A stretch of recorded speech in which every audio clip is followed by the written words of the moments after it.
want to show some love, give some support to my boy Devin, founder of U-Talk Nation. Continuous success, brother. And all I got to say is, it ain't no me without you, baby. It ain't no me without you, baby. It ain't no me without you, baby. Yeah, you talk, it's the people show. Look, you talk, let the people know. Look, yeah. This is hurricane season.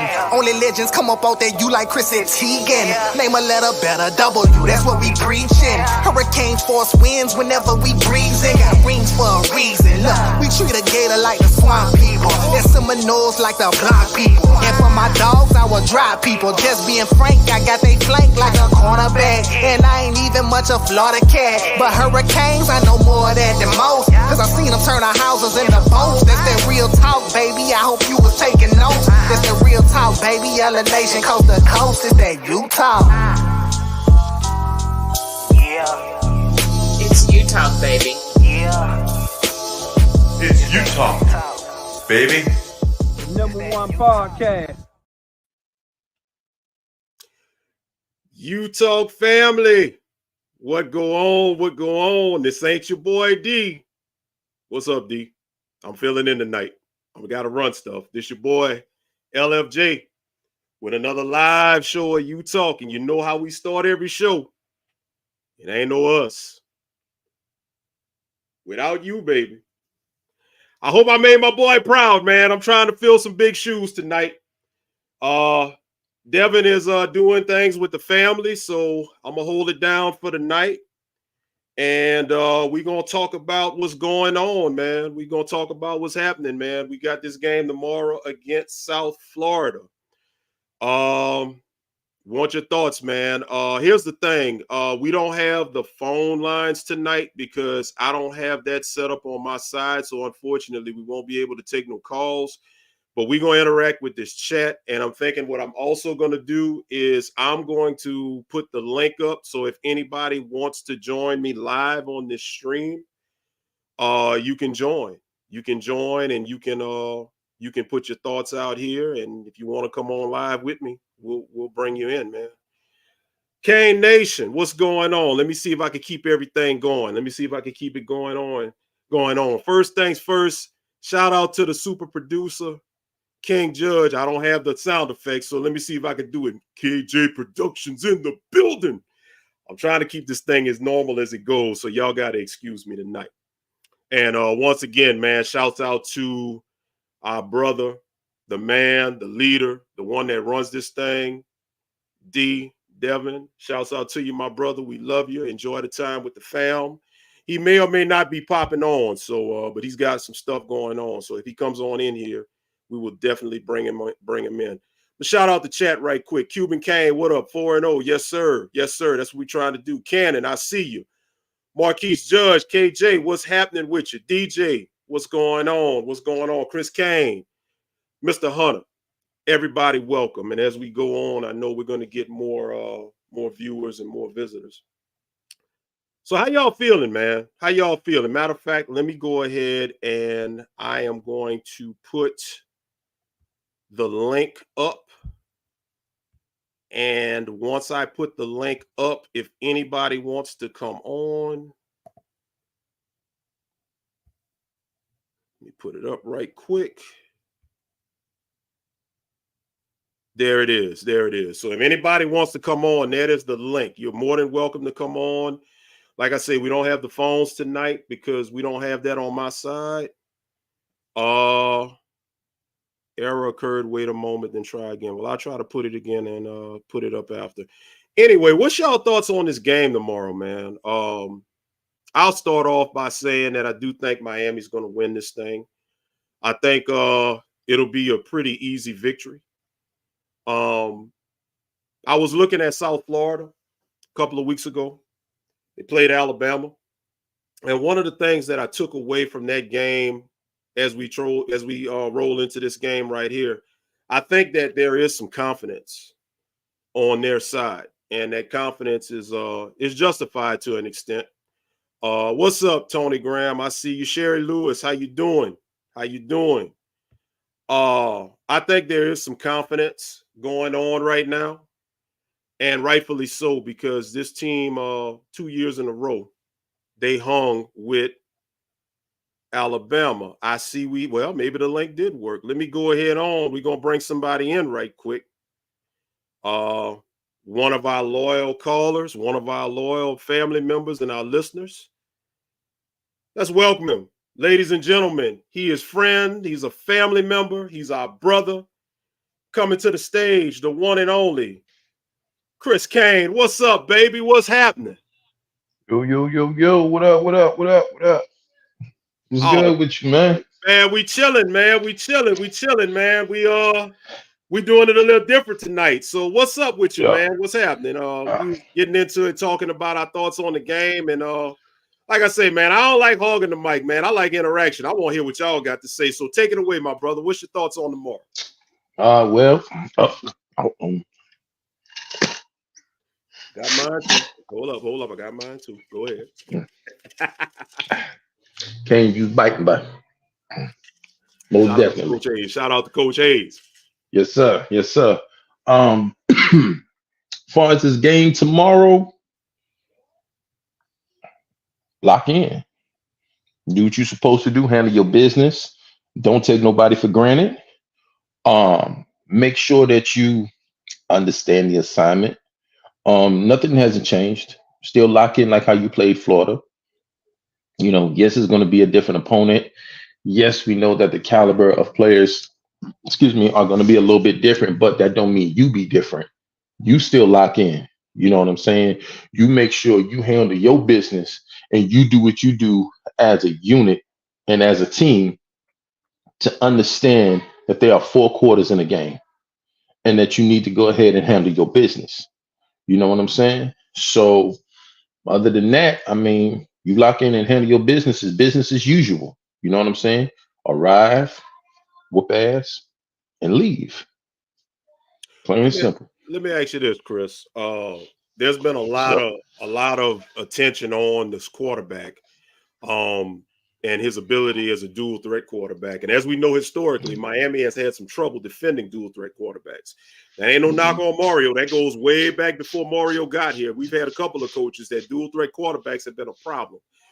Right. This guy here, I believe, is 3rd in the country. I might be wrong. I got to go back and look at the stat sheet, but he's up there. He's one of the top running quarterbacks in the country. How do you feel about Miami's defense being able to neutralize this guy, you know, as far as his running ability is concerned? Basically, I think that neutralizing him is going to be the main thing. They go to him because that's their backbone. So in order for Miami to execute and to win this game, that they're going to have to go and take out that backbone, play him soft, make him throw the ball. Don't make him use his feet. Don't make him use anything that's going to gain him exited amount of chunkage of yardage, so that way they can move the ball downfield. Also, whenever they get into something, like keep them in 3rd and long, 2nd and longs, everything like that, because they know that you're going to throw the ball, but also keep a QB spot in case he tries to run. They're also going to be trying to use the running back and the tight ends for extra blockage, so that way he can come in, so that way he can get ready to have a pass so he can run. So what we're going to have to do is we're going to have to play a bluff play. Now, whatever that is whatever that's going to be, as far as like you can bluff for the blitz, you can bluff for the pass, you can bluff for the run, whatever it is, to switch it up. You know what I'm saying? Let them keep guessing while you have the answers. We have the answers that you're trying to that you're trying to ask what we're trying to do, but we already know what you're going to do. You see what I'm saying? So what we need to do is we need to execute with keeping him grounded, because I'm going to tell you something. He gets going and he makes those passes, and bro, it's going to be a long day. But if we stop that, we stop his run game, we stop the passing game, and we execute the way we need to, and we put pressure on him, because if he sits in that pocket, he's gonna pick apart all day. But if we get to that ball to the point of where we get to him in the backfield within 2 to 3 seconds, he's going to be fumbling, looking every which way to try to make a right decision. And so therefore, he's going to get frustrated and he's going to miscue, and he's not going to be focused. That's what we're going to pick him apart at. And that's what we're going to need to do. Great point.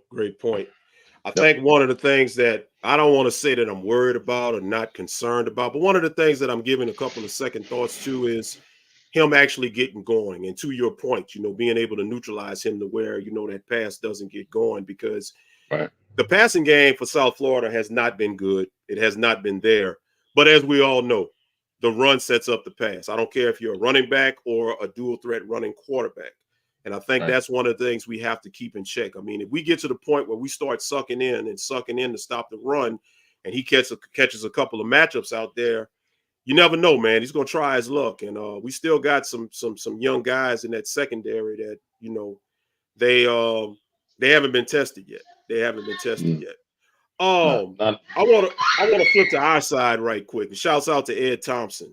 He says right here, we need to spot a quarterback. Absolutely. Shouts out to PLC, USF, QB athletic at running the ball but not throwing it. True. But like I said, anything can happen. We don't want him to start throwing it. That's my concern. So I want to switch right quick to the offense for us. Their pass defense is atrocious. They're giving up I think 260, 270 in the air. Do you think we need to establish the run at the outset of the game, or do you think maybe we need to go ahead on and hit that weakness and just start throwing dimes on them, and just try to hit them in that way? Because, as we saw with Martinez, which was a hot button topic, he's having some trouble getting himself going as far as getting the running game established. And should he still have that problem, I'm hoping Fletcher starts. I'm hoping Fletcher's RB1 tomorrow. But should he have that problem, if he gets in and he's not getting yards and is leading us having to punt the ball, that gives South Florida an opportunity to maybe get in this game. Do you think, Chris, that maybe we should just stick to try and establish the run out the gate, or maybe we should just go in on and just start attacking them in the air, since that's a weakness that they have on their pass defense? I honestly think that's a good question. I honestly think that we should come up with a concept called a variety pick apart variety. What that means is that we pick apart we already know. We pick apart what we already know. Then we try to disassemble what we don't know. Okay, their passing game is atrocious. We need to start doing the running game, because if we keep doing passing, they're going to adjust. And in order for them to adjust, then they're going to be going to the running game. If that's one of their strong suits, we need to establish that first and drain them out. You see, we got to take their breath away, in a sense. We got to make them tired. We have to keep them as far as keeping them on the field longer than what they need to be. We cannot have no quick 3 and outs and everything else like that for them to catch their breath, because that's what Bama did. Bama did the same exact thing. They were with Bama for 3.5 quarters. Yeah, they were, but they got exhausted. When they get exhausted, then they get frustrated. When they get frustrated, they make mistakes. We have to establish the run. We have to make it where we have to have that O-line to open up those gaps to make sure that Fletcher or Martinez or Allen or Lofton or whoever is back there get in those gaps and push for those yardages, because you can only hold that line for so long. Okay, and once they get exuberant and you start seeing them holding their hands on their hips, you got them. We got to get them to that point in every way, shape possible. We cannot take out a weakness and leave them with a strength. It needs to be an overall weakness that needs to be taken out for us to execute this game. And if we can establish that run, and they try to bring up the box, and they try to stack the box, we already know we're going to kill them over the air, because look at the type of weapons that we have in the air that's aerial anyway. So we're going to kill you there too. And what you thought was going to be your strong suit as far as trying to stop the run, you can't, because now we are the type of team that can filter through that and dissect every single whole option and everything that you thought was going to be a block to open up for our players, for them to get their flow and for us to get chunks of yardage. That's what we need to do. Good point. I just want to hit some of these comments in the chat right here. Mr. Hunter, he says, who do you think will be the spy, Kiko or Wes? I think it's Wes. I mean, Kiko is a dog, don't get me wrong, but I think Wes is a little bit faster. And I think Wes is really like Kiko. You knew what you were getting when he came in, when he transferred in. But West looked like his upside has just gone to another level, especially under linebacker coach Derek Nicholson. Like he's really taking advantage of his opportunity. I think speed for speed, I think West is faster. So I would go ahead on and I would spy West. Moving on to Mr. Russell. I mean, he put it up right as you were talking about it. Bama tried to force the run for 3 quarters before opening it up and pulling away. Basically what you said as you said it. Right. As you said it. Brian Sandon, what's good, brother? What's going on? What's going on? Let's see. 27 Kane. You talk fam, give a dose of both. Protect the ball, the fumbles, and the 13 penalties Bama committed kept in the game. Physical, smart, disciplined ball. That's a good point. That's a good point because Bama actually let them hang around. And the only reason Bama was able to pull away is because South Florida had no depth. Bama just had more guys on the bench that they can plug in, and they were able to pull away from this. And that's going back to the intro, I think, Chris, is when I talked about the confidence that I think this team has. I think this team has confidence because technically, yes, they did hang with Bama. And I guess they're feeling like, you know what, we hung with Bama in Tuscaloosa. Why can't we hang with Miami in our house? We hung with Bama in our house a year ago. Why can't we hang with Miami in our house? And you know they're going to get up because even though Miami, I don't think views that as a rivalry. Obviously, they don't view it as a rivalry like Florida, state of Florida. But you know South Florida's looking at it in that light because, hey, Miami's number 8 in the country. Miami's, look, they're the media darlings right now in the NCAA. Nothing but good stuff you're hearing across the board nationally about Miami. What better way to derail Miami's season than to knock us off? And guess what? If they have an opportunity to do it, they feel like they can do it. Certainly Florida State ain't going to do it. So I think that confidence kind of leads into a little bit of motivation. So, yeah, man, some great comments. See, Onk, what up, Onk in the building. Derek Alford, what up, fellas? South Coast Kane, what's up? What's up, man? My fellow Louisiana South Coast up in there, man. So, man. I want to ask you this. I want to ask you this while I got you on, and then I'm gonna let you go, Chris. I'm gonna try to get some more people who want to come on. What are your thoughts? Because I'm gonna tell you one thing that I'm not worried, and I don't want to necessarily say that I'm concerned, but as once again, it's something that I'm giving a little bit of thought to. We all know Mario against other coaches that maybe know the X's and O's a little bit better has gotten out-coached at times. If he's relying on his coordinators to do the job, then this shouldn't be a problem. Right. However, if he kind of goes back to doing how he's done before, given the offensive mind that Golesh is, the head coach of South Florida, and he was a pretty good offensive mind when he came from Tennessee. Do you think at any point in time, if this game is a little bit too close for comfort, and I personally don't think it will be, but hey, you never know. Do you think at any point in time, if this game gets a little bit too close, that Mario might fold a little bit and lose focus of what the objective is and maybe panic a little bit and leave the door open just a little bit for these boys to hang around? Or do you think Mario, hey, man, we're going to step on their neck no matter what? Because that's what I'm hoping he does. Mario is going to have to do something a little bit different. And if he goes back to doing what he did before, he has to realize what happened when games were close like that before.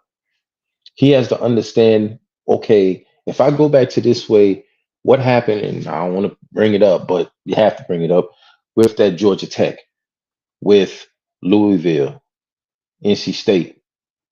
I stepped in and got out coached or put my team in a certain situation that they shouldn't have been in. And I can't do that.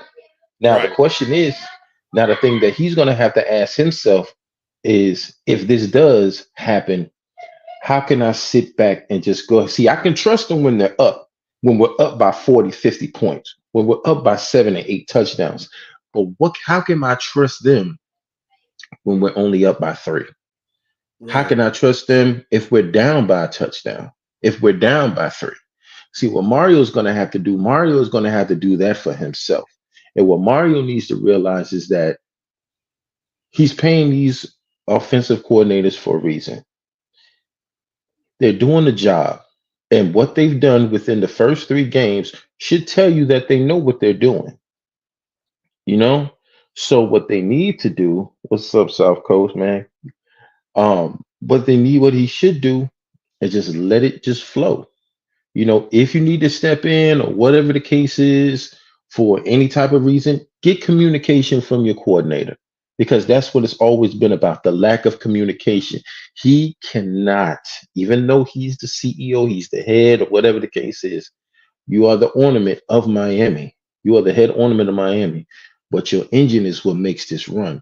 You have to communicate with them, or with Dawson, or with Guidry, or whatever, and give them the keys for them to make the right calls. Okay, because this is all about trust. You're paying them to do a job. Let them do their job.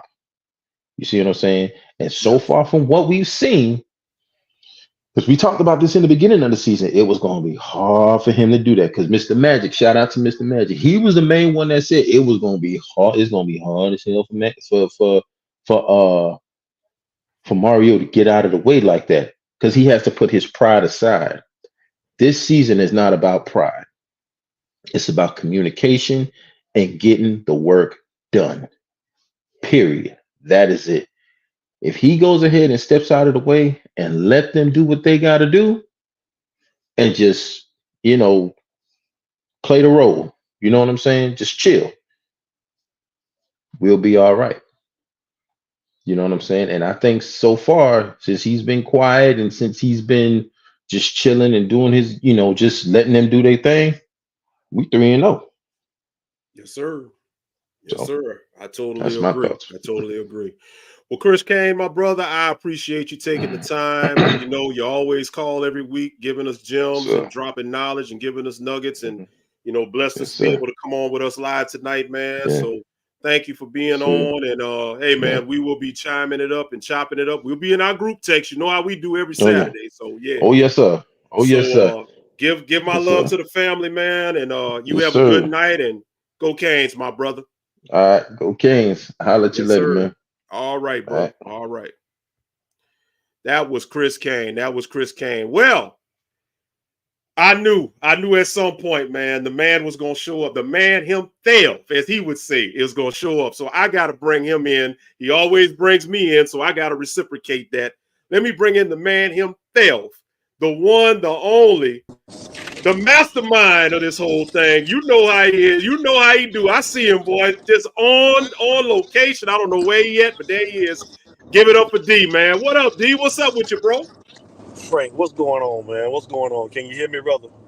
You're coming in loud and clear, man. I'm trying to fill these big shoes that you wear every week. So, hey, man, I'm doing my best. What's up with you?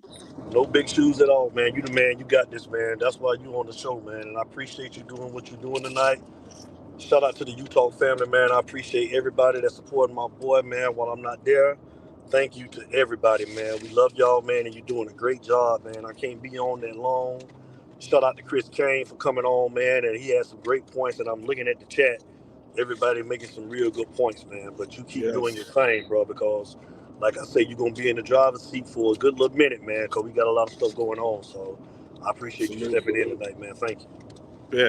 Bet. What's up, brother? What's your thoughts on the game, or just general thoughts, man? Talk to us. What's on your mind? Man, me and you talk all the time, man. Basically, bro, there's no reason why we shouldn't be 3-0 after tomorrow. We're definitely playing a better team, better competition than what we saw the last 3 weeks. I'm sorry, we should be 4-0 after tomorrow. There's no reason why we shouldn't be. But we playing on the road, and they just got to come in there, and they can't allow the home team to get the momentum. We got to come in there and do what we do, come in and dominate. Don't let that quarterback get comfortable. And definitely, man, we got to stop their running game. We got to definitely stop their running game. I think that our defensive backfield will be tested somewhat But I think that we're going to be okay, man. If we play our game and come in and do what we got to do, we should be able to take care of business. Bet. And real quick, I want to shout out Mr. Magic. Mr. Magic is texting me. Mr. Magic, I'm so sorry, bro. I don't have the phone on my side tonight.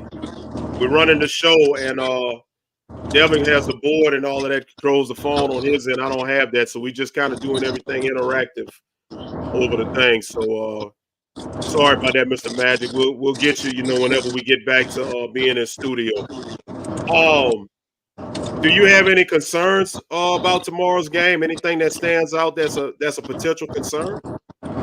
Definitely. What we've been talking about the last 3 weeks, man, the running game. We're going to be facing a defense that is more stout to stop the run. So we got to see what they're going to do. We got to see, can we, mix it up early? Can this offensive line get some push? And can we actually open up some holes against this team, man? Because like we always talked about, we ain't going to be able to, Ward is not going to throw for 300 or 400 yards a game, man. At some point, man, we're going to have to start to, control the ball, control the game at the line of scrimmage, man. But, I'm just hoping that this offensive line can get some push and that we can actually see, these guys actually start to break some of these runs and actually average more than 2 yards a carry, man, coming up, at the point of contact, man, and we can start running the ball to the outside a little bit more this game. We'll see.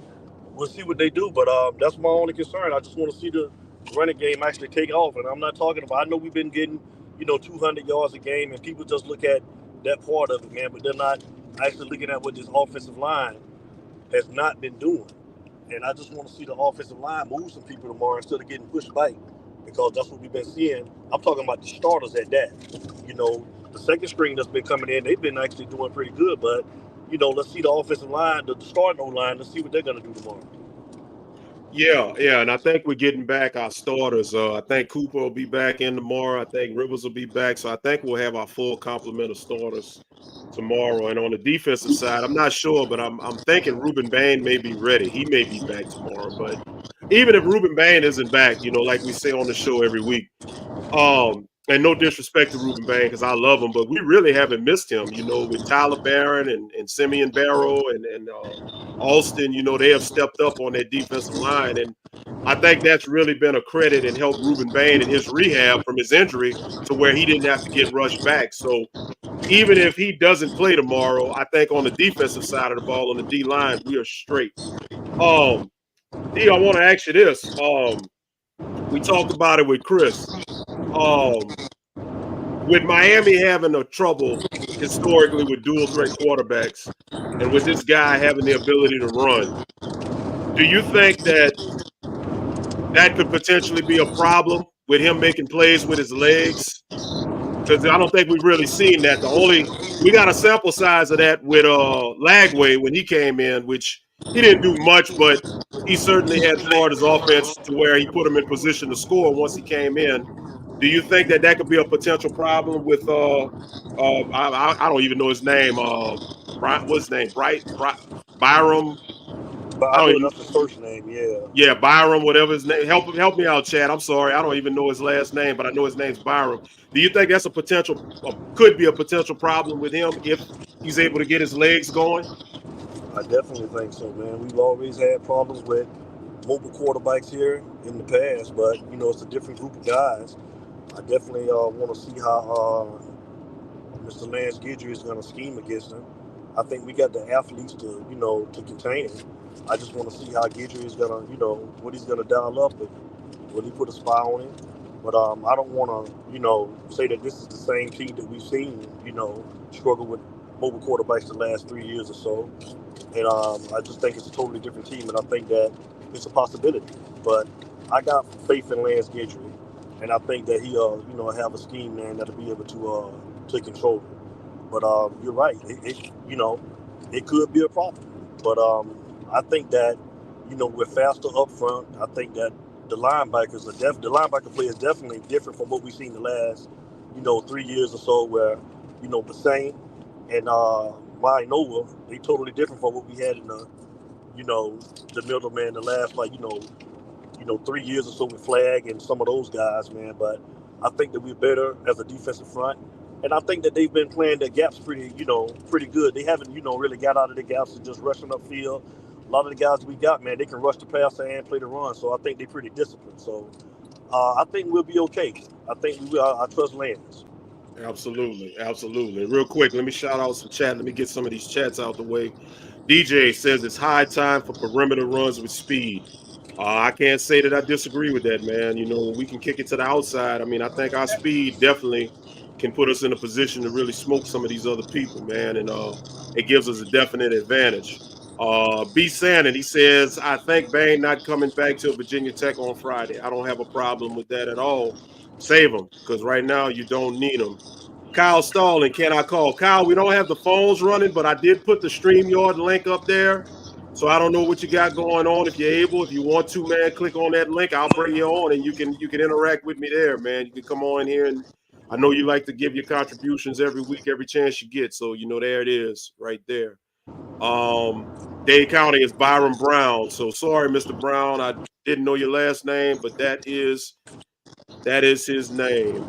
And yes, we ask that you please like, share, subscribe, and just make this a part of your repertoire. All these content creators, add us to the mix, man. Add us to the mix. Kyle Stalling says different team and different players. That's definitely true, man. You're seeing that in the first 3 games of the season. One thing that I've noticed, and I want to credit to Kyle Stalling for what he just said. One thing I will say, past Miami teams, be it Mario, be it Manny, they'll play a team. Remember the Central Michigan game, 7-5. Louisiana Tech, 14-0 loss. Middle Tennessee, blowout loss. Past Miami teams have really had a problem with playing less, competition that's less than them. But I got to say, man, this Miami team is definitely different, and the players are different. They're doing what they're supposed to do to inferior competition. And hey, man, that's all you can ask, man. You're beating the hell out of teams that you're supposed to beat the hell out of. 62-0 against a Ball State is what is supposed to happen. What we did against FAMU, that is what's supposed to happen. So, first 3 games of the season, and of course that blowout loss to Florida. I mean, I know A&M clowned them, but that game wound up getting a little bit close towards the end score-wise. Miami just gave them no opportunity. So, I mean, Miami's doing what they're supposed to do. They're definitely doing what they are supposed to do. D, you got anything else, man? I don't, like I say, man, you the man, man. I want you to go ahead and keep on doing what you're doing. You're doing a great job.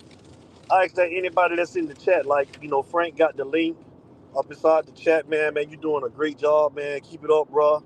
Y'all want to come in and y'all want to join Larry Frank, man. Y'all help my brother out, man. He's in there by himself. He's doing a great job. I love you guys. I'm on my way back to Atlanta, man. Coming to pick my parents up, man. They want to see the grandkids, so they're gonna be up for a week. So we heading back to Atlanta. Was in Tampa kind of for a day yesterday, so So wait a minute, wait. You got my bonus mom up in there? She said, "Hey, you here?" Hey, my other mother. Hey, my other mother. I got so many bonus moms. I gotta add you to the mix. How you doing? Okay. That's great. That's great, man. That's great. Y'all travel safe, man. Y'all travel safe, and like I say, man, we're gonna see how this thing turns out. So definitely just be safe. You go ahead and do your thing, man. I love you, brother. I appreciate you, man. Love you, Utah. We'll get with you guys, man, and let you know when the next show will be. Like I say, we got a lot going on right now, but I got the right person, man, beside me, man. That's on that screen, man. So y'all support my boy. I love y'all, man, and I'll holler at y'all here real soon, man. Everybody, go Canes, and y'all have a great weekend. I love y'all. Love you back, brother. Be careful on that road, man. Be careful going back to the A, man. All righty, boy. I'll hit you after the show. All right. Do that. Later. All right. All right. Well, that was our guy, man. That was the man, the myth, the legend himself. That was D, man, on his way back to the A. The link is up. So if anybody else wants to join in, like I said, we're not going on too long tonight. We just want to get everybody's thoughts on this game tomorrow. I'm gonna go ahead on and hit some more of these comments while we're waiting for anybody else. We already had that different team, different players.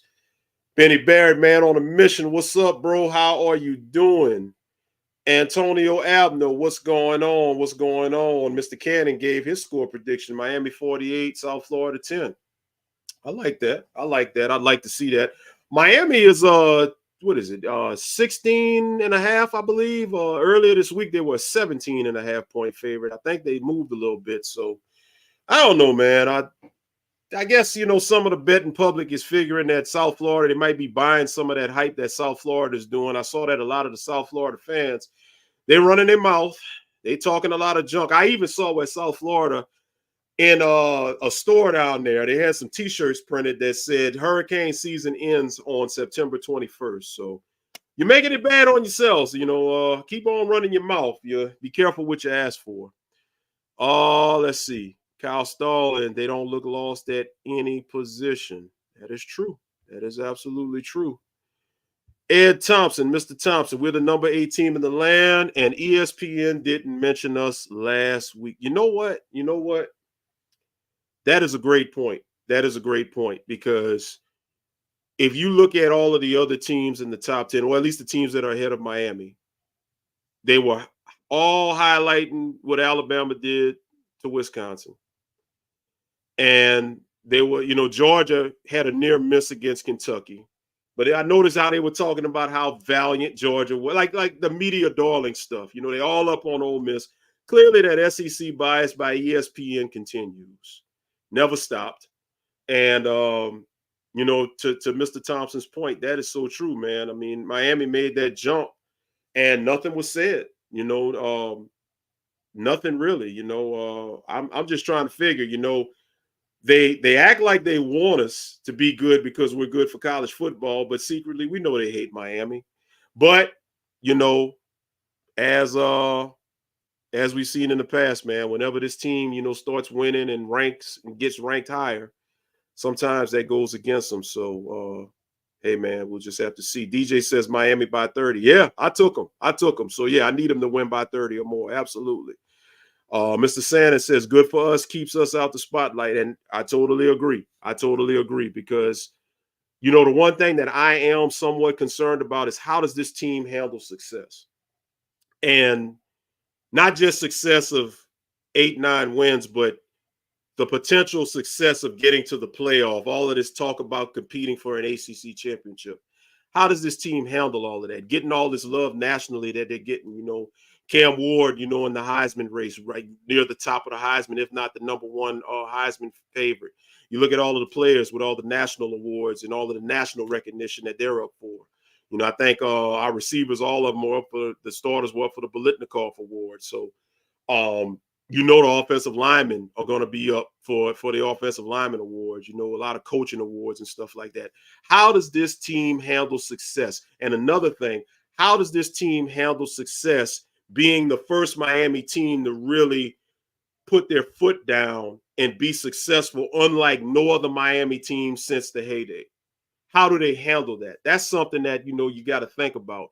You know, if this team gets out to 7-0, 8-0, you know, can they stay humble and really keep it one game at a time? That's what this team has to do to keep the train rolling. Continue in the chat. Alabama is not the Bama y'all remember. They are poo Miami by 30. I'm looking forward to this Alabama. I think that Alabama-Georgia game is next week. I'm looking forward because I want to see what happens. I think they feeling themselves after they went up there to Wisconsin and wiped the floor with Wisconsin. And I guess, you know, after that near miss to South Florida, you know, they rebounded with that big time beatdown. And I guess they feeling like, you know what, we're back. But here's the thing about Alabama, I'll say. Nick Saban is gone.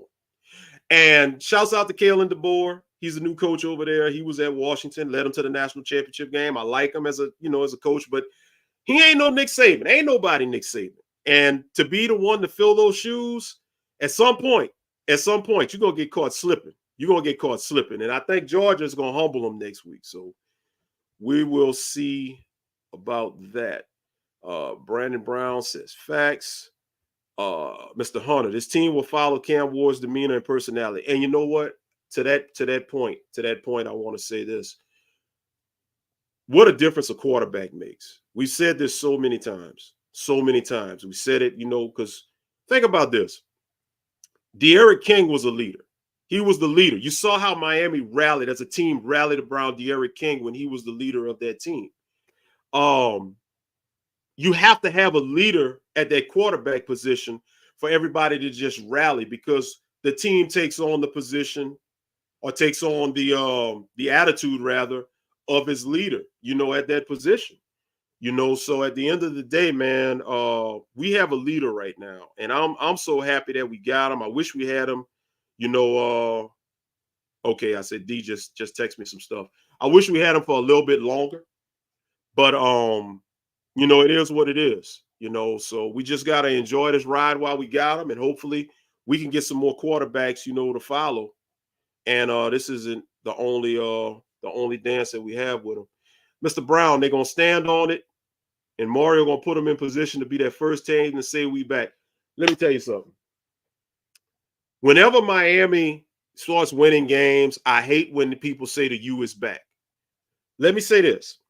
For me, the U ain't back until we raise in championship number 6. Cancel that. Number 7, because Ohio State and Terry Porter stole number 6. I don't give a damn if Ohio State has the national championship and is recognized as the national. We are the national champions. We won that Fiesta Bowl. So Miami is not back. The U is not back until we're raising and hoisting that trophy.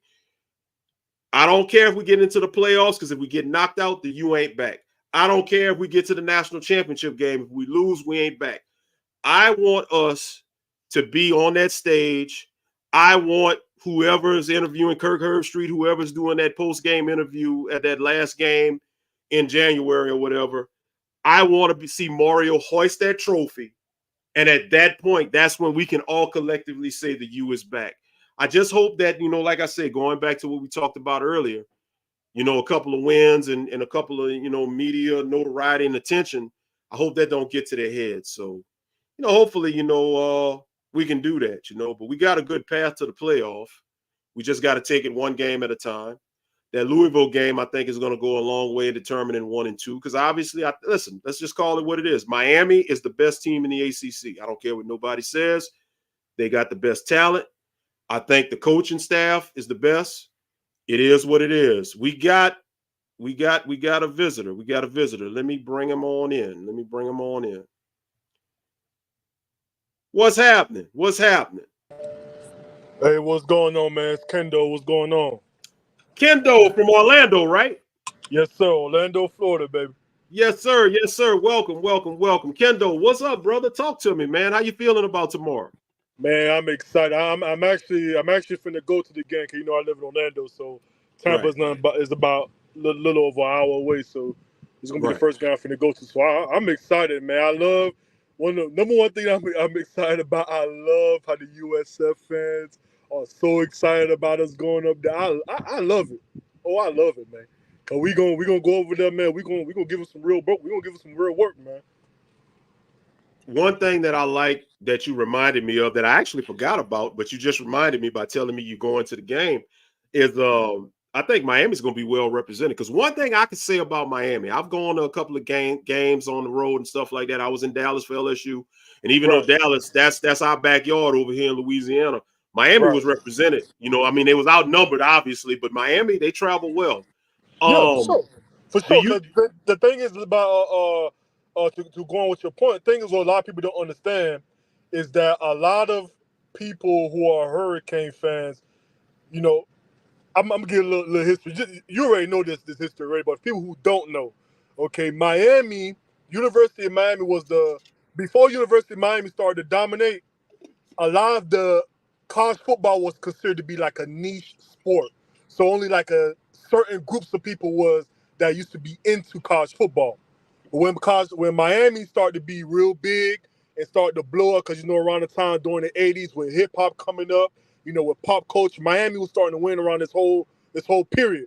So what happened? The big cities like your New York City, your Chicago's, your LA's, all the big cities all over the country was starting to become, let me check out this college football thing. Cause Miami, you know what I'm saying? So that's why when Miami go to play like a Boston College, when we go and play like Ohio State or Michigan, we're gonna have a lot of fans there, because a lot of these big before Miami, they didn't really care too much about college football like that. You know, I just give a little history because some people probably didn't know that. But yeah, man, here in Orlando, man, it's a big Miami Hurricane fan base up here, man. Cause you know, a lot of people from South Florida, all of them, like my family, they came from down south and they migrated up here. So there's a lot of people from down south that live up here. You know, that's a lot of them are Canes fans, man. You know.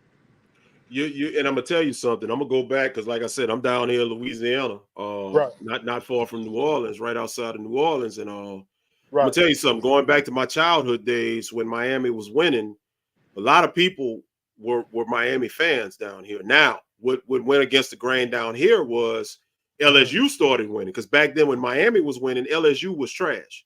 So LSU starts winning, and then when Nick Saban comes into LSU, they start winning. Now everybody down here wants to jump on and be LSU fans. Now they all diehard LSU fans down here. But right. To your point, I can remember, Two Live Crew. I mean, listen, I was a little 12-year-old kid listening to him, and like I said, I shouldn't have been listening to that stuff. Right. But what initially got me into Two Live Crew, beyond their music, was how they rep the Canes. Right. I can remember Vanilla Ice, as whack as he was. Right. Vanilla Ice rep that Miami gear. Right. Exactly. And that's the thing, if you go back to that era where you had different shows where people were wearing the starter jackets, Miami, the starter jackets that you saw a lot, you saw Raiders starter jackets, White Sox starters jackets, Miami starter jackets. And then when Shaq got down to Orlando, the Orlando starter jackets, and then the Charlotte Hornets and stuff, and then the Ducks, the mighty, the hockey team. I know you're talking about. Yes. Yep, I know you're talking about. Yeah. Miami, and that's where it goes back to repeat that Miami is more than just a team. Miami is a brand. Right. Miami is a national There's a whole culture brand. behind it. Yes. It's a culture. So, yeah, you're definitely right about that. Real quick, Kendall, your thoughts on this Byron Brown as a quarterback? I mean, he's a dual threat. As we said, last couple of guests that we've had come on, I've asked them, including Devin when he was on as well. And I'm gonna ask you, what are your thoughts on him as a dual threat, being the history that Miami has had, as far as having problems defending dual threat quarterbacks? Well, I'm gonna be honest with you, he's not. Because to me, what a dual threat quarterback is to me is that you have a very good balance of throwing and passing. So you don't really, if you're a dual threat quarterback, to me that means that you don't really have a first instinct to run, nor the first instinct to stay in the pocket. You can do both at a fairly elite level. And to me, the quarterback from South Florida, he's a runner. He's a runner that can just so happen to throw. He's not. What we're going to have to do to beat him, number one, is going to be our D-line. Our D-line have to play discipline, and they have to play within have to keep our gap schemes under control. We cannot be shooting upfield and losing our assignments as defensive linemen. That's going to be our number one thing. And number two, the reason why we have to be that way is because we have to force him to stay in the pocket, force him to throw the ball. That's going to be the way that's going to shut out the game for them. If we force him to stay within the pocket and force him to throw the ball like a pocket quarterback, it's going to be over with. The guy that he kind of remind me of, if you I know you probably will remember, he kind of, not too much, but he kind of reminded me of Dante Culpepper. You remember Dante Culpepper? Yes. When he was at Central Florida, yes. Yeah, when he was at Central Florida. The only thing is Dante Culpepper, he had a cannon of an arm. Right. You know what I'm saying? He could beat you if he had a good receiver that can get downfield. He can launch the ball from anywhere. That was the only thing with him. But like I said, with this South Florida quarterback, the number one thing we're going to have to do defensively is going to be up to the defensive line. The defensive line, we have to play discipline and have to stay within their gaps so we can collapse the pocket and force them to throw the ball. We have to, because he hasn't shown that he can throw the ball at a good or to elite level yet. He hasn't shown that. Right. And if you notice, I don't even think they didn't even score a touchdown against Alabama, didn't they? They didn't even score a touchdown, right? No, I Yeah, believe it was all field goals. all field goals, right? Mhm. So we're gonna have to do that. That's gonna be a number one boy to beat him. So to answer your question, he's a running quarterback, and what we're gonna have to do, we have to play very disciplined up front. We have to be very disciplined. Okay, all right. And the last thing I got before I let you go, my brother, give me a score prediction. What you think it ends up being? Score prediction.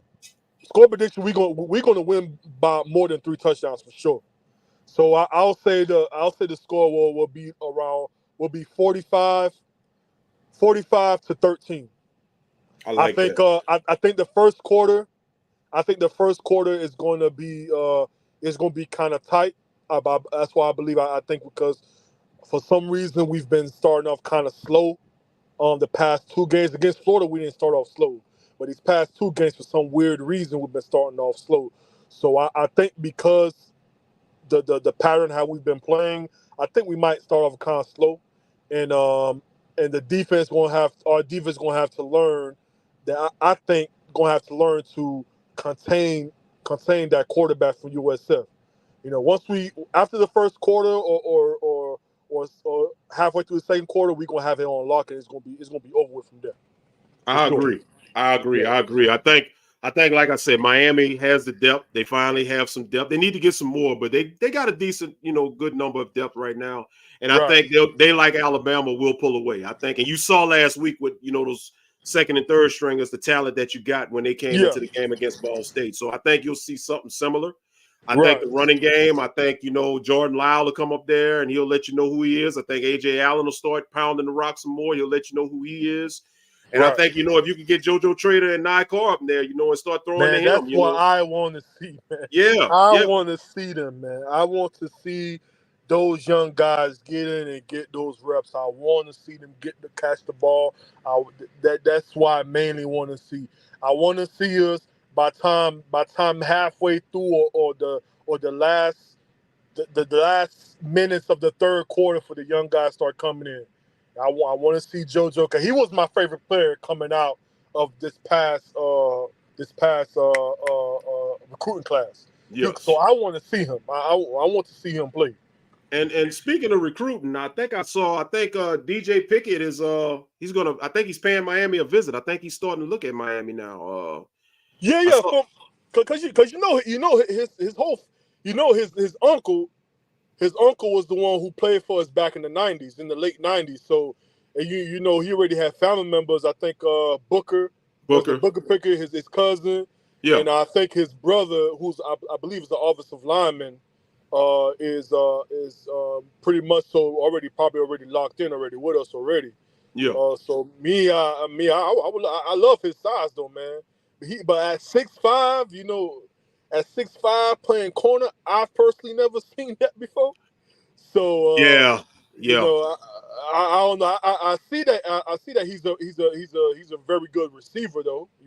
Yeah. But 6'5" at DB, I don't know. I don't know. You know what I'm saying? But I love it though, man. Hopefully he be able to come through, come see us handle business, man. But that's just something we will have to see. I do want to say one thing is. Go ahead, bro. One thing I do like about USF, I do like their D-line. Their defensive line, when I was watching them against Alabama, I think it was, who was that Alabama offensive lineman? I think it was like number 73 or 75 or something. Man, USF D lineman was giving him hell. Man, literally almost every drive, at least 2 penalties was on that offensive line because he couldn't stop those guys up front from USF, man. But USF, they got that's going to be probably as of right now, the most dynamic D-line we're going to see so far this season. Because Florida was probably, size-wise, was the biggest. But but the thing about Florida, they really just had those 2 D tackles who was very good against the run. But they weren't dynamic as a defensive line. But USF, they are a very pretty dynamic D-line. I watched that Alabama game, and they was harassing Mineral, man. They was harassing them. So our O-line, it's going to be a pretty good look for our O-line. You know, but at the end of the day, I think we're gonna drown them out, man. I don't even think it's gonna be close. The number one problem is gonna be for them offense against our offense. It's gonna be our tight ends. It's gonna be something like Florida, man. Mm-hmm. Are they gonna be able to stop Arroyo? That's what I want to see. Yeah. Are they gonna be able to stop Arroyo, man? Because Arroyo, when you got a tight end like that's dynamic, that can block, that can go out and actually run real routes, that have good soft hands, and that can get yak yards like that. And then you have Restrepo that can go over that can run any route in the route tree, that knows how to get open in the zone. When you got just two guys like that, man, come on, man. It's gonna be tough. Cause Alabama didn't show that at all. Alabama did not show that. Alabama just basically worn USF down in the fourth quarter and ended up pulling away. But we gonna beat them down, bro. Like I don't even see how it's gonna be close. But like I said, I enjoy the excitement from USF because it's gonna make it that much even sweet, you know, when we give them that whooping, you know. So absolutely. Yeah. Well, brother, I appreciate you coming on. I got another one that just got into the room. I got to bring him in, but yes, sir. You know, like I say, you always call every week. You always bring the heat, drop knowledge, and man, like I say, we appreciate you. And don't be a stranger, man. Check back in with us. Be careful going down there, yes, and sir. help cheer them boys on to victory, man. 4-0, baby. Yes, sir. 4-0. Go Canes. Go Canes. That's Kendo, y'all. That's Kendo. Next, we got our next guest. Oh man, this is one of the OGs right here, man. I got to give him the proper introduction. Let me do it as Devin do. Coming to the stage right now, one of the day ones from Lickadale, Kyle Stalling. Kyle Stalling in the house. Kyle, I hope I made you proud, man. What's up, brother? Can you hear me? Loud and clear, man. Clear and loud. Man, go ahead with it. Hey, you sound just like D, man. Hey, I put in the chat. I'm glad D went down there and picked his mom up, so she wanted to ride this storm off down there. We from the brain that's coming there tomorrow, so she, he boarded her home up and got her out of town, so she ain't got to ride the wave off. Right. Yeah, man. That's something, bro. It's like you thought back in the day that, well, not back in the day. You thought like we used to deal with it back in the day. Yeah, go ahead. Like back in the day, it used to be when you get to this time of the year, you was good, right? The storms, none of that stuff. Most stuff is happening right now going into the fall, and it is, in the peak time. So I don't know, man. But what's up with you, brother? How you doing tonight? Man, I'm just chilling, man. I ain't doing nothing tonight. No high school games is done. I'm just chilling. I'm waiting on tomorrow. I wish the game was at 12 o'clock. I ain't realize it was 7 late in the afternoon, but that's cool. Them guys gonna be in trouble. They riding a wave off the Alabama game. You gotta take one game at a time. And Alabama been dropping all these years anyway. So that O-line, their O-line been suspect the last couple years. Mm-hmm. So it doesn't surprise me what South Florida did. As far as they're gonna bring speed to the game. Far as the type of guys, caliber players they can recruit, they're gonna always recruit faster D lines, and faster D lines always gave Alabama problems anyway. Even the SEC, because they got bigger linemen. But Alabama have been recruiting their elite linemen over the last couple of years, so it all shows. Right. But like I said earlier, probably about 15, 20 minutes ago, this is a different team, different fight. Mario kind of got them. They sort of focused right now. They've been with them the last 2 or 3 years. We got the same OC, same DC. So I think when it comes to that dual threat quarterback that Brown brings to the table tomorrow, it's always a threat, but at least they're coming to the game plan that he's going to do this. It's not like he's Drake May from North Carolina, or the dude from Louisville, where we didn't game plan around him running because his strength was passing. Right. Just like the dude from Florida, we didn't know the backup, the young puppy was gonna get in the game in the fourth quarter. Right. So we didn't have a game plan for him. So that's why he kind of got off them last couple of drives, because the game was already out of reach and the game plan wasn't fit to slow him down. Now, if he came in that joker second quarter, they would hopefully they would readjust the game plan at halftime and came off with something different. But right. This guy can't. This guy, he's a better passer than that dude from Boston College that we played last year, and what the other dude name that beat us real bad last year, the running quarterback from NC State. Concepcion. Right.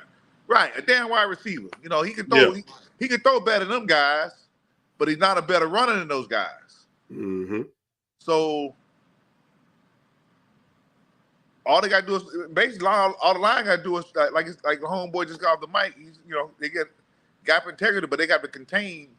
These the end can't just run up the damn field like it's no tomorrow. They got to contain. Right.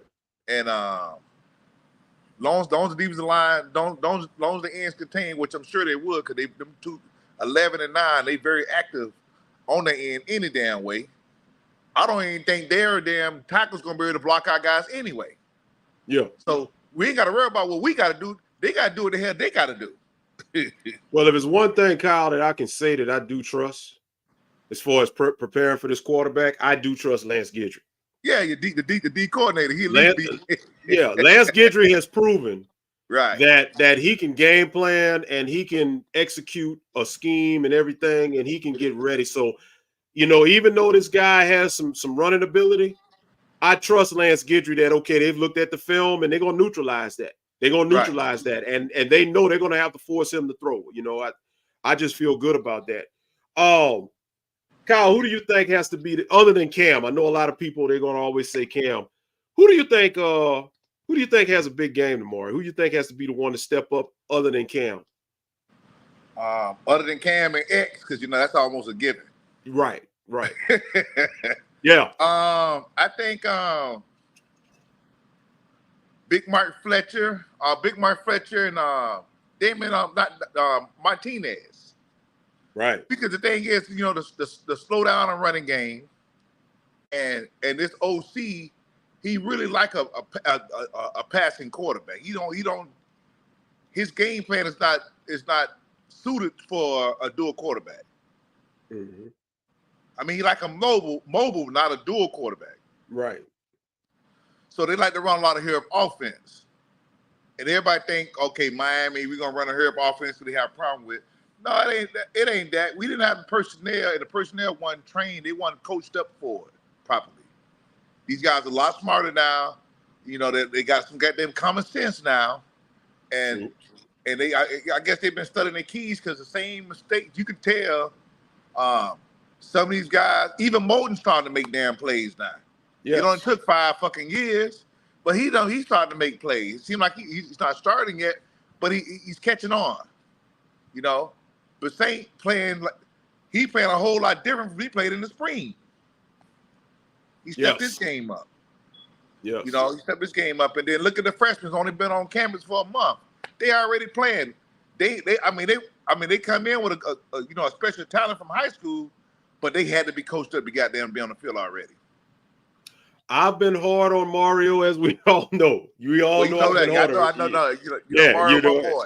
Yeah, I know Mario's your guy, and I've been hard on him. But as I always said, and me and Devin always say together, we want this man to be successful. Right. And I have no shame in giving him props when props is deserved to be given. Thus far, I'm giving him props right now. Don't give it all to him now. I'm not gonna give it all to him, but for right now, Mario, I got to give him the props. Now, he's got a lot to prove beyond this season, but I ain't worried about next year. We're going to enjoy this wave and enjoy this ride game by game, because the thing that gets me is right now it seemed like we waited all year for college football, and here we are. We are a third of the way through the season as of tomorrow. 30% of the season, a third of the season, week 4. Fourth game is about to go down. So that just goes to show you. And it's going even faster because Miami's doing so well right now. We're having so much fun, so we got to enjoy it. So right now, I got to give Mario his props. I'm going to throw up a comment I see here in the chat, and I like this. This is a real good point right here. Ed Thompson, I would like to see Isaiah Horton break out and get a couple of touchdowns. That boy is hungry. To that comment, let me ask you this, Kyle. What are your thoughts on, because I personally, I think Horton needs to, bump Sam Brown. Horton needs to be that third wide receiver. What are your thoughts on Horton? I think the coach love him. You know, he probably promised him something to bring him over. You know, the OC promised him, you know, all that politics, all that stuff still play on that level too, to a point. Holton, I think Holton should play this role. I mean, I hate to say it, but I think him playing this role doesn't put all the spotlight on him, so he play a little bit more looser. You feel me?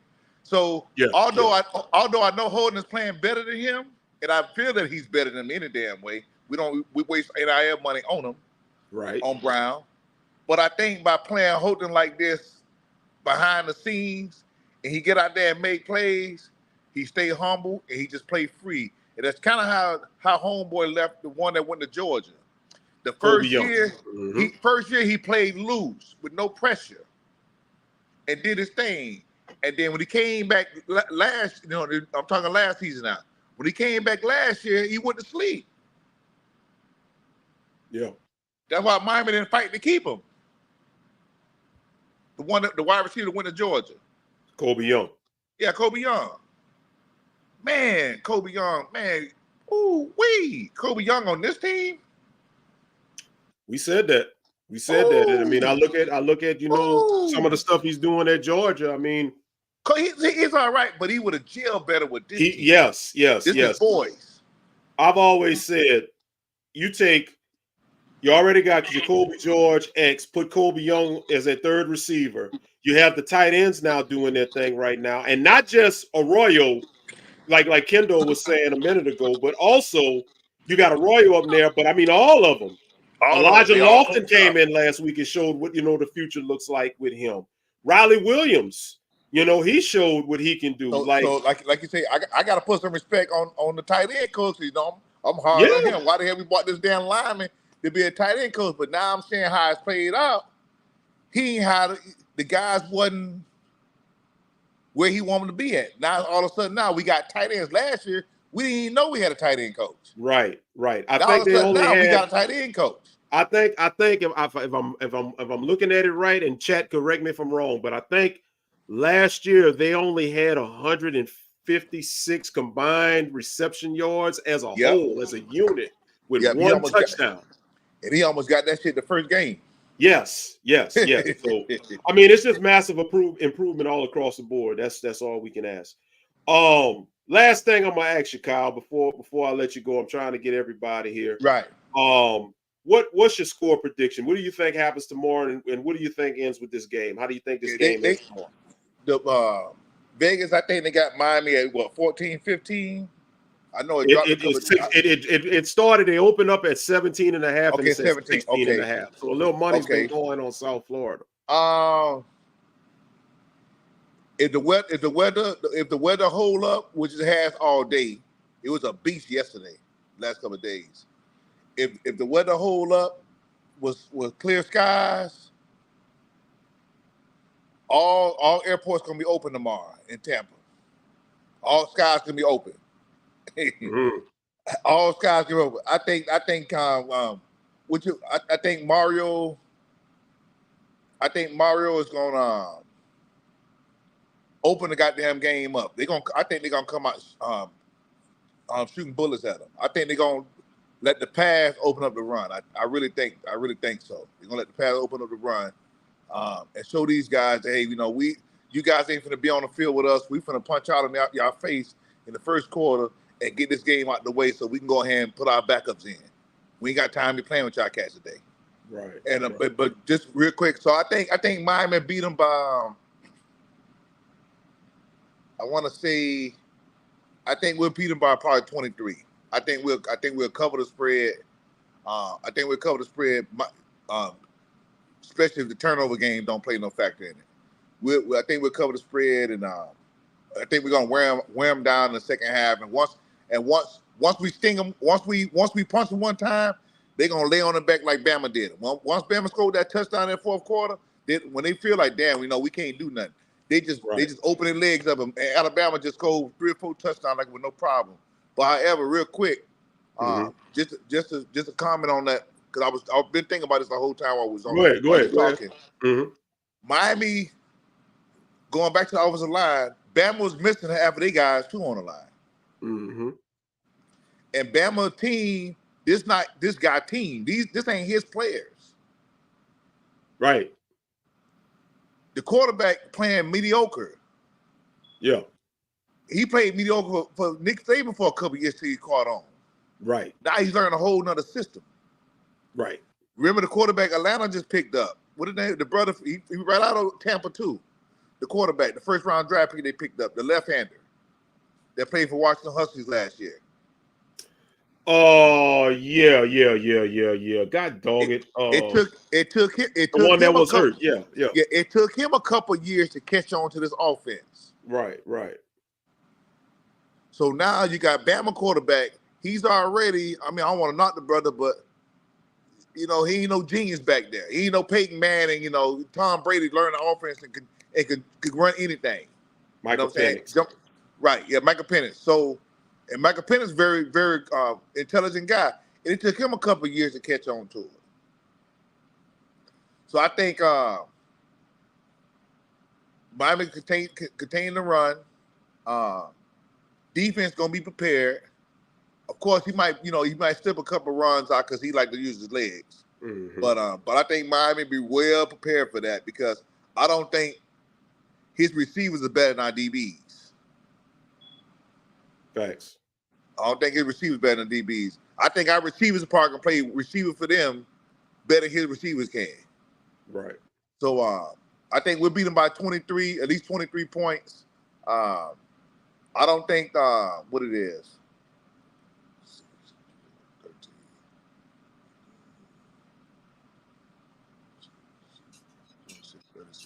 I want to say Miami 40. Miami 40, South Florida 18. Okay. That's covering the spread. I mean, hey, I'm good with that. I think they're covered 40, 18. Yeah. Because I think they get a touchdown in the first half to wake Miami up. Like, okay, we gotta play ball now. They'll score a touchdown in that first half on some fluke stuff. Either a Bucks punt, you might get a good punt return, a field position thing. I don't think Miami make the mistake. It might be some penalties. Might be a penalty. Miami good for a penalty in that second half. We do one back there. We do one. So we're gonna get one. I hope it's tomorrow. I hope it ain't against ACC play. Right, right. Get it out the way now. Yep. Right. So I think like I said, it'll be 40 to 18. We'll be tomorrow. It'll be close. It'll be close in the first half, first quarter. But leading to that second half, I think Miami come in and score a touchdown right before the half and take the momentum in the second half. We'll probably put 13, 14 points, between 10 to 14 points in the third quarter and just slow roll them on out of there. But you take care. And Devin, I know you listen. I'm glad you picked your mom up so she had to ride that damn storm off. Right. You know what I mean by ride the storm off? You just stayed and let the storm blow over instead of getting out of town. He picked up and got out of town. Yeah. It's gonna be Category 5 there tomorrow in Tampa. Yeah. Kyle, I appreciate you, my brother, man. The Hurricanes is coming. Hurricane Miami. Hurricane Miami, Cat 5, baby, Cat 5. Kyle, I appreciate you coming on, checking on, bro. Day one, we'll be rapping, my brother. Be safe out there. All right, brother. Go Canes. You got it. All right. So what I want to do, and we ain't going to be on here much longer. Hold up. Oh, wait a minute. Hold up. Wait a minute. Oh, man, we about to, you know what? I got to bring in the man. I got to bring in the dude, bro. I was going to address something. I'm going to still address it, but hold on, man. Coming to the stage, it's our brother. It's our guy. And matter of fact, I ain't got the sound effect, but I'm going to be the sound effect. You know I got that pump, right? Let me bring him in right. It's our dude right here, Mr. Magic. Oh, bust a move, goddammit. Mr. Magic. What up with you, Mr. Magic?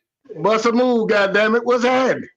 What's happening? D told me he sent you the link. Hey, man, what's up? What's good? Talk to us, man. Floor is yours. How you doing? Man. Listen, bro. I just want them to go put foot to ass. You know what I'm saying? And go in there with some serious, with a serious mindset, and don't go playing. Yeah. That's all we got to do, bro. Cause see, all the bullshit is out the window now. Y'all done showed your hand. You're 3-0. Everybody talking about you. Prove yourself. I said from the beginning, consistency. Show me consistency across the board, and we good. You start with the bullshit, like you say, Mario, get in and start talking that shit, and wanting to do things his way. It's gonna be problems. So hey, so what you think, bro? What you say? Look, I need Mario to continue doing what he's been doing. I got a couple of people in the chat that questioning why I don't feel a certain way about Mario long term, and I'm gonna go into that a little bit later. I don't want to take that away from your time, but I'll say this much: thus far, Mario has done what he is supposed to do. As I said earlier, we've always struggled against teams that we should either beat the hell out of, or there's no other or. We're supposed to beat the hell out of a team. We've struggled against them. Like tomorrow. And thus far, just like tomorrow. Tomorrow should be spread covered. Game should be over by halftime, in my opinion. Just like it was last week. But we got to keep it. And your favorite word, one of the key words you always talk about, Mr. Magic, is consistency. We got to stay consistent. And we can't allow ourselves to let this newfound, this top 8 ranking, being a top 10 team, and all of the good stuff that's being said about Miami every week. We got to find a way to stay humble. Humility is very important here, because at the end of the day, if we allow ourselves, we got to remember, Ohio State, Alabama, Georgia, they do this every year. This ain't nothing new to them. Where we are right now amongst them, this is, I don't want to say new territory. It ain't new for us. But it's new for these kids. It's new for, everybody that's involved right now that hadn't seen it in a long time. There's new generation. The new generation. They're not used. They don't know about Miami being a top 10 team. I got people that go ahead, Mr. Magic. That's why I say, you know what I'm saying, bro? Listen, when Miami is complete, is when we are complete across the board in all 3 phases of the game. Yes. Punt return, kick return, defense, offense. If we control those like we did back in the day, and we are getting people to at least catch a punt and run now, because before all they did is caught the punt and down it. Yes. So if we could step that up and get some people to start getting some decent yardage, which I think we had a cause in the garage to do so, bruh. They just gotta stay level-headed, man. Go in there and put foot to ass like they did with Florida, and not play with these people. Because when they start playing with them, that's when we get drugged. Because see, all the boosting up, what they don't understand right now, and a lot of these people that's on this bandwagon don't understand, is we done seen these movies before. You know what I'm saying? See, all these people, Josh Pay, everybody talking about us, and that's cool. But what they don't really understand is they waiting to step on your neck soon as something happens. Yeah, Miami ain't back. No, the fuck we ain't. We ain't back. Because we ain't won nothing. We ain't beat nobody. Just stay the course. Stay the fucking course, and we good, bro. Facts. All that other bullshit is out the window. Facts. And I if we go in there with the mindset that we had when we went to Florida, then we should beat at least by 3 touchdowns or better. Oh yeah. To quote The Rock, to quote Dwayne The Rock Johnson, boots the asses. That's what it's got to be. That's what it's got to be. I just told you, foot the ass, bro. That's what it got to be. That's what it got to be. Yeah, go in there. You know I got that. You know I got that pump, right? We know you got that pump. We know Put you them got that. motherfucking put them buckshots in your ass, there, boy.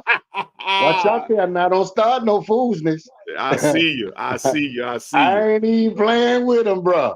For real, for real. I see you. You know. Yes, sir. So if Mario stay out the way, let the coordinators do what they do, and the boys go in there, and Cam could keep them boys galvanized together, bro. It shouldn't be no problem at all. Absolutely. At all. At all. I feel good about tomorrow, Mr. Magic. I feel good. I feel good. I feel good. I do too, bro. Yep. And Dev, wherever you at, bro, get home safe, man. We love you. Listen. Mm-hmm. And hey, I holler. Hey, shouts out to B Mac. Shouts out to B Mac. Shouts out to B Mac, baby. Oh yeah, oh yeah. All right, Mr. Magic, we love you, All brother. right. Thank you for checking in, man. We're gonna be chiming and chatting over the weekend. For sure, bro. All right, all right. All right. We got another guest. Let me bring in another guest right quick. Bring him to the stage. What's up? Lakers all day. Lakers all day. What's up, bro? How you doing today, What's man? up? What's up? How y'all doing? First of all, I want to say let's go Lakers. I want to say we're gonna see what happens with our, with me and our Lakers. See what we're gonna do. Mm-hmm. But guess what? If we out here starting slow, I must say we might need to just fire the coach. I'm not saying for you. I'm talking about for my Lakers. Cause boy, new coach, I don't know. I'm kind of iffy. I didn't really want, JJ, but it's cool. We gonna see what's up. But we talking about college football now. But okay, now listen. I know you're a Chicago Bulls fan, so Yes, you got Lonzo and. I'm struggling. I can't say nothing, so I'm good. It's all right, man. It's all right. You're gonna be back. You're gonna be back to where you need to be. At least you got Kobe White, but that's cool. Hold up, real quick. Let me give a plug. King Judge, our producer. We're gonna drop a little hint. Be on the lookout for the Lakers show coming soon.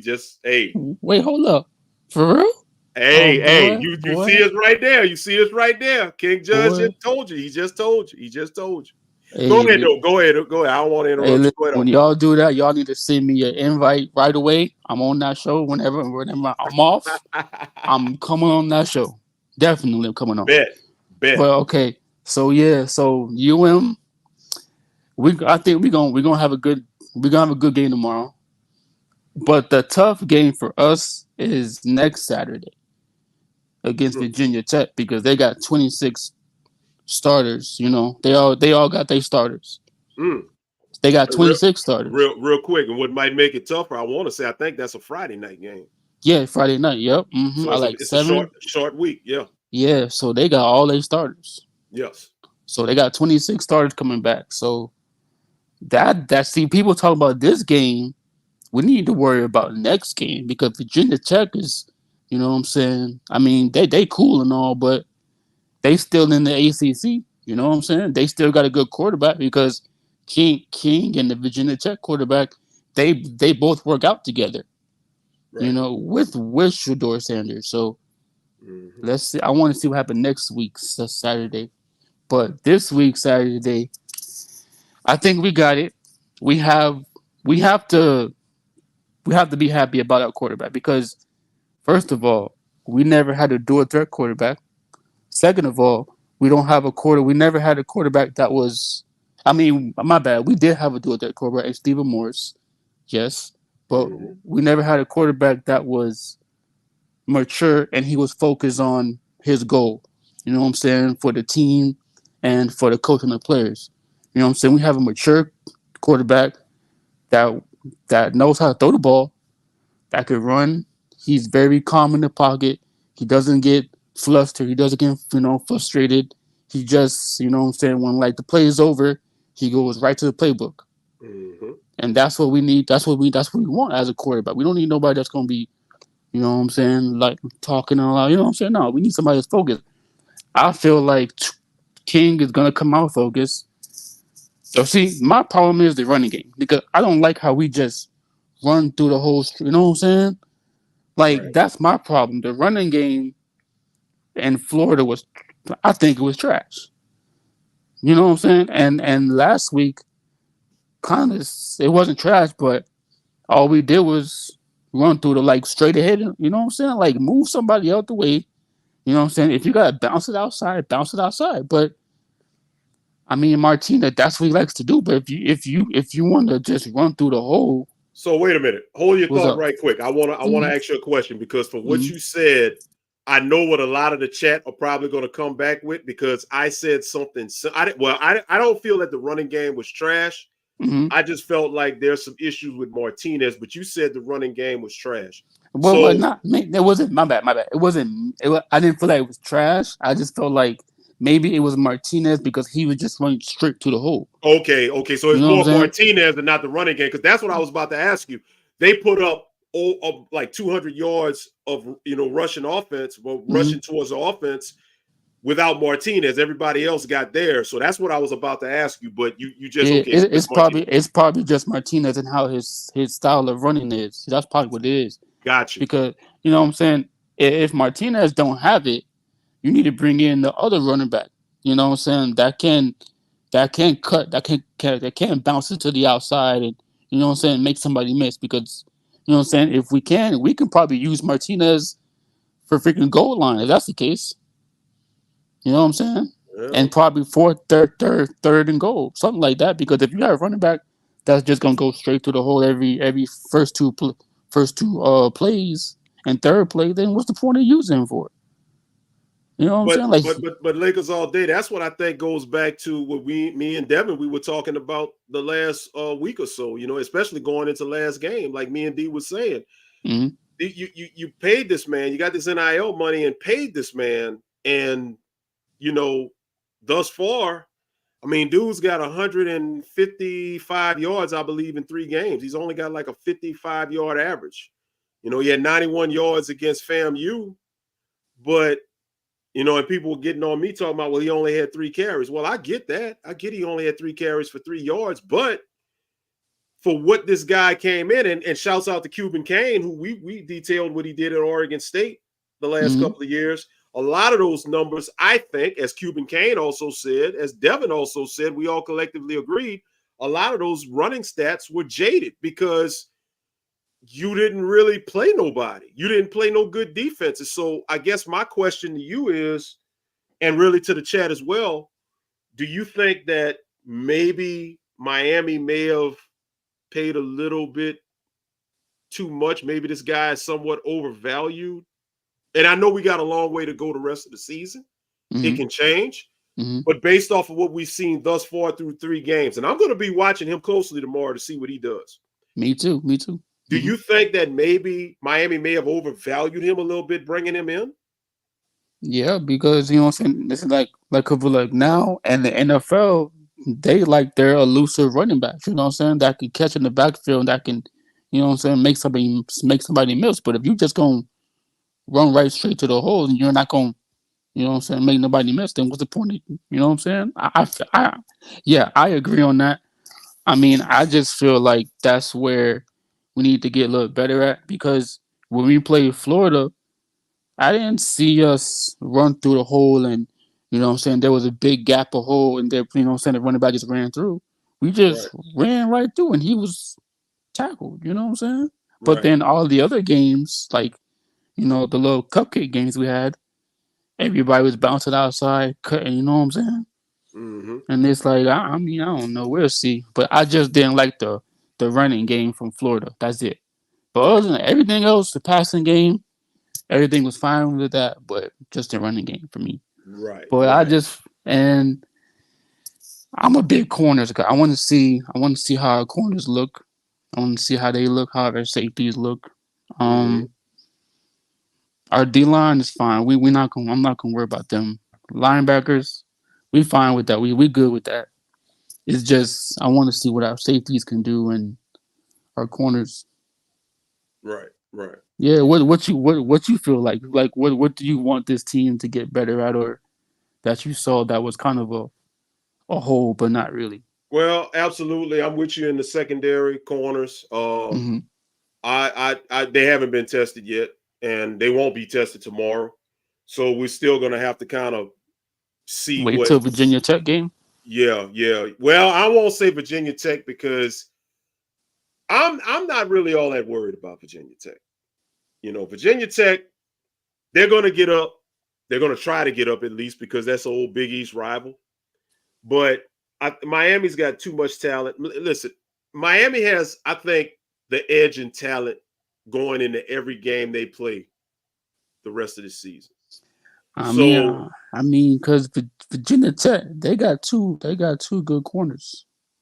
They got two good corners. You probably got to go back and look at it. They got two good corners. They got a good quarterback. They got a good running back. I gotta watch them. But Virginia Tech really hasn't done nothing that. And like I said, we got to be careful. Those are the games that if you don't watch them, they'll catch you slipping. I mean, but that's why I'm saying Virginia Tech because ask Notre Dame. People are gonna say, hey, they garbage and they trash, which I think, pretty much, yeah. Virginia Tech's nothing to worry about on paper, but I'm pretty sure Notre Dame thought Northern Illinois was trash, and look what happened. I try to tell people every week. Mm-hmm. These other teams that line up against you, they're not just going to, I've said it too many times here on this podcast. Mm-hmm. They're not lining up just to lay down and win because you're Miami. They want to beat you. And now there's more incentive to beat you because Miami is getting all of this attention and all this love. And now Miami's making noise. So guess what? Everybody you line up against wants to be the one. They want to be the one to knock you off. So, yep. I'm looking at, the secondary. But I think on the offensive side of the ball, I want to see zeroed in more on Martinez. Like, I'm not worried about Cam. I'm not worried about the wide receivers. I'm definitely not worried about the tight ends because they have showed up and showed out thus far this season. Offensive line, they've been having some issues here and there, but I think they'll get better as they go along.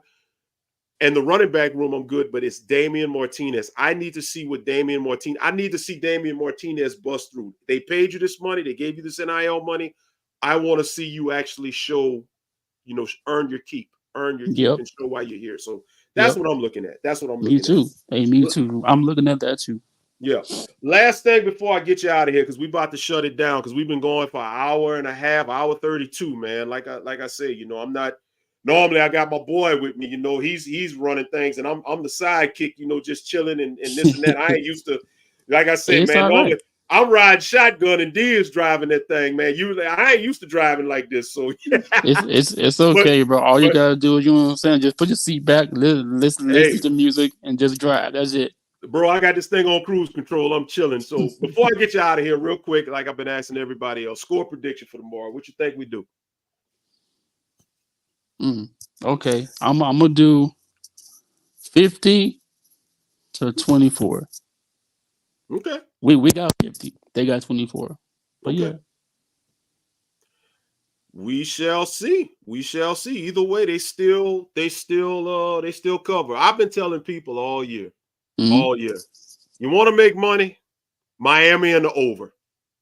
You could bet whatever you want.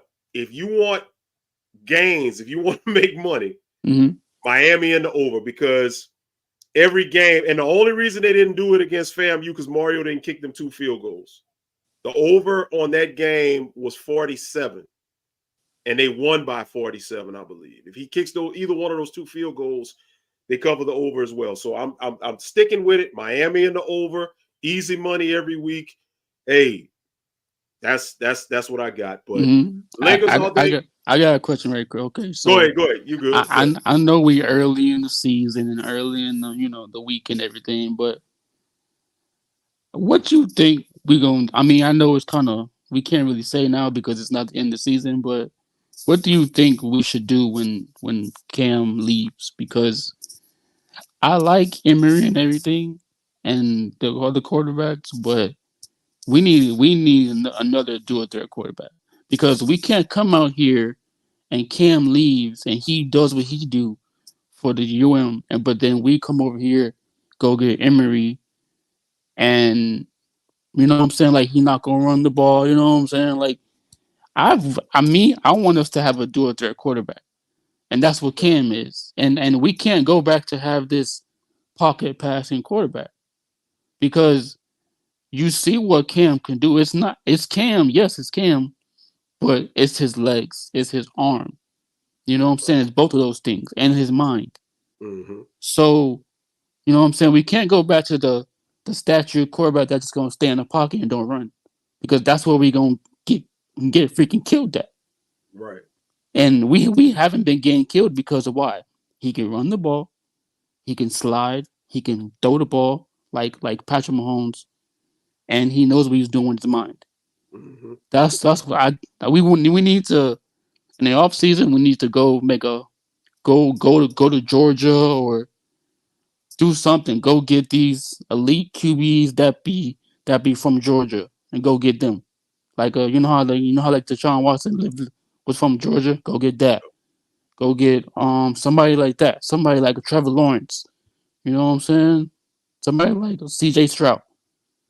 Because we need to do it there. Quarterback after Cam leave. I'll say this. What's up? Not necessarily, in my opinion, a dual threat in the sense that he has to have running ability that's comparable to his passing ability. Mm-hmm. But you need a quarterback that can definitely pass and go through his reads, and he can get the ball out. But just somebody that has some legs that can be used, kind of like a De'Aaron King. Have you noticed? And we talked about this a lot of times.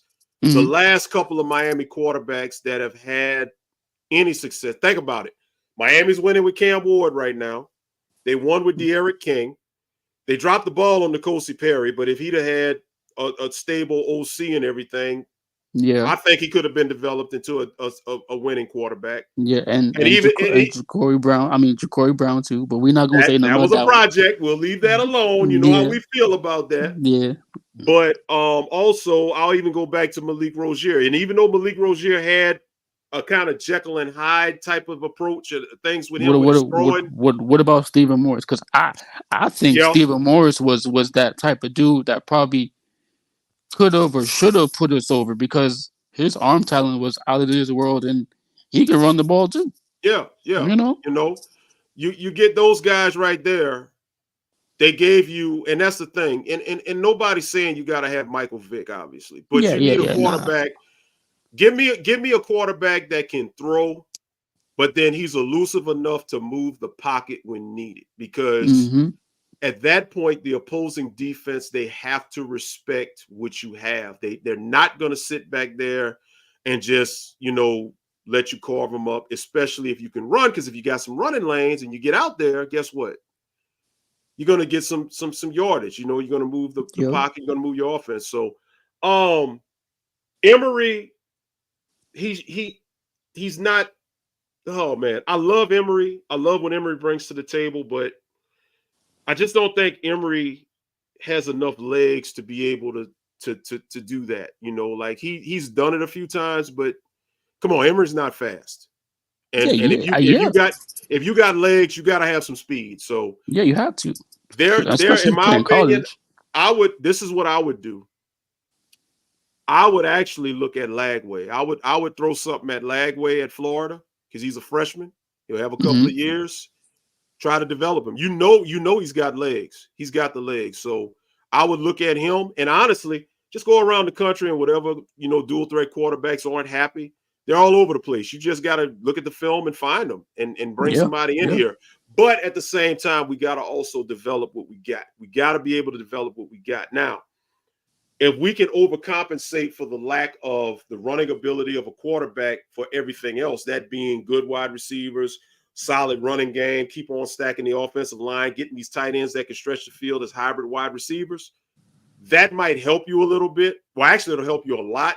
But if you want to get over the edge, you definitely got to get a dual threat quarterback of some sort. Because right now you see how our offense is freaking going crazy because why? We low-key have a tight end that can that can freaking run the ball, catch the ball. You gotta do a threat quarterback in Cam that can slide when he wants to or run the ball or kill the defense with his arm. But then after that, you have a running back. You know what I'm saying? You got running backs. You have elusive wide receivers. You know what I'm saying? And low key you have a good offensive line. So, having all that plus the dual threat quarterback, really puts pressure on the defense because they have to worry about the tight end, the wide receiver, the running back. Yeah. And now, low key, who else do they got to worry about? They have to worry about the quarterback because the quarterback got legs and he can throw and he can kill him with an audible.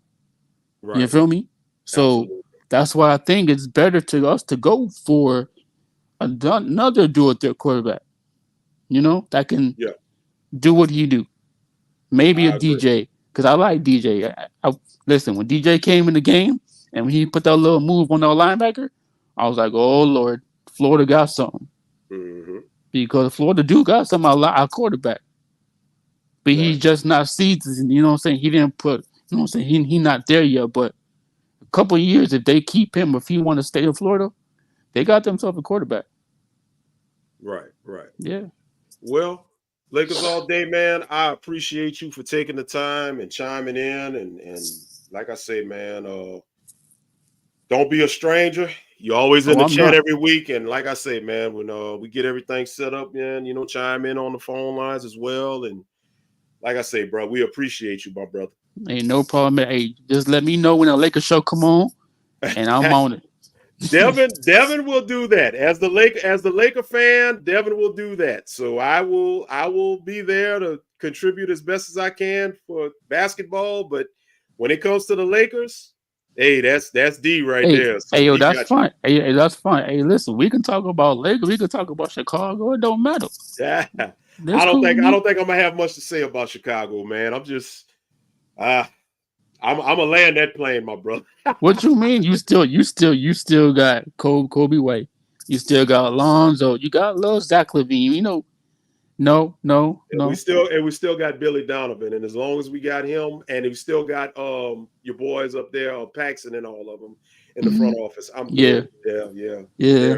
It's over. All right. But you have a good night, a good weekend, man, and go Canes. All right. Good night, y'all. Go cocaine, man. Let's go. Yes, sir. Let's go get this dub, man. Dub on the way. Yes, sir. Have a good one.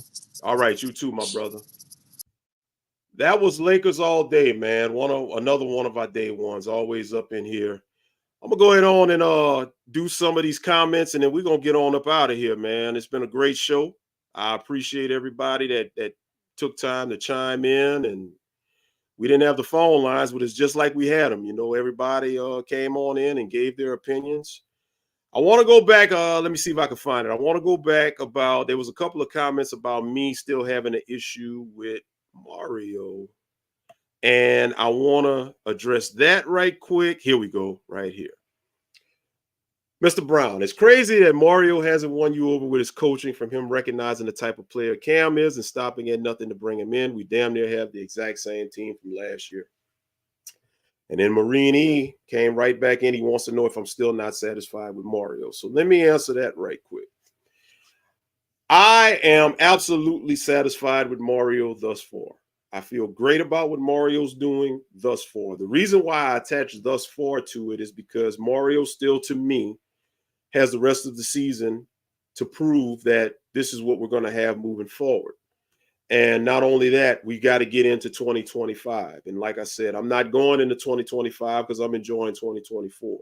So it's not so much that I don't trust Mario, but I'm just not ready to go all in to believe that this is what we're going to get moving forward. But thus far, I take back everything I said about Mario, and I think he's doing a phenomenal job this season with the team and with everything that he's put on the field thus far. He's letting his coaches coach. I seen on Footballville, X had said on the Coach Hayes' takeover that from what he saw, that Mario is just letting them do what they do.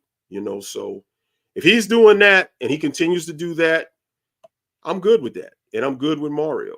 So just wanted to address that. I had another one I wanted to talk about. Mr. Allen, you don't have to be humble. That has nothing to do with football or success. I beg to differ, because at the end of the day, if you have had a program that has not done well, and they all of a sudden start doing well, and it's something that they're not used to, it's very important that you are humble, because if you get cocky and get over yourself, that is how you wind up overlooking teams that you should beat, and that's how they wind up beating you. So we're going to agree to disagree on that. I'm just looking at some of the other chats here, just trying to get this. Shouts out to my wife. I see you. I see you see me. Right here. Go get Aaron Nolan off the bench at Ohio State. There you go. There you go. I like that. I like that. I like that. I like that. So we're going to go ahead, and I think that's going to be it for tonight, man. Everybody pretty much then got on up in here, and we had some great calls. We had some, well, great lives, I should say, but there's still calls and stuff like that.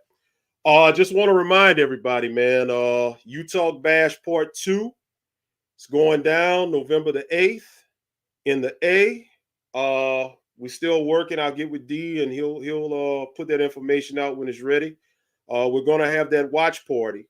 We want everybody, if you come to the Bash, we'll announce the spot and the watch party where we'll be able to eat and hang out, and we'll be cheering and celebrating or fussing and cussing, but we'll be doing it as a Utah family like we always do.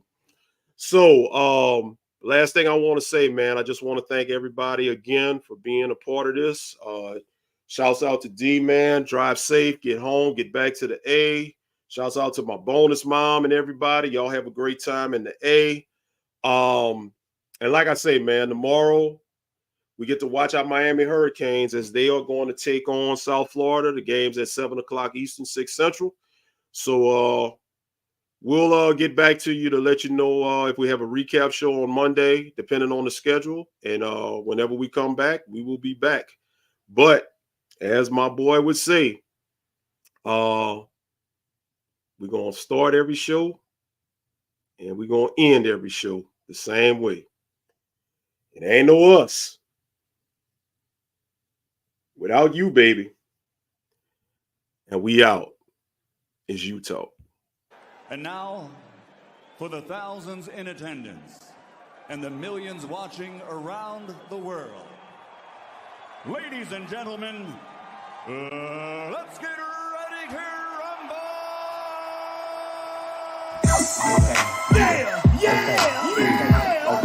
Okay.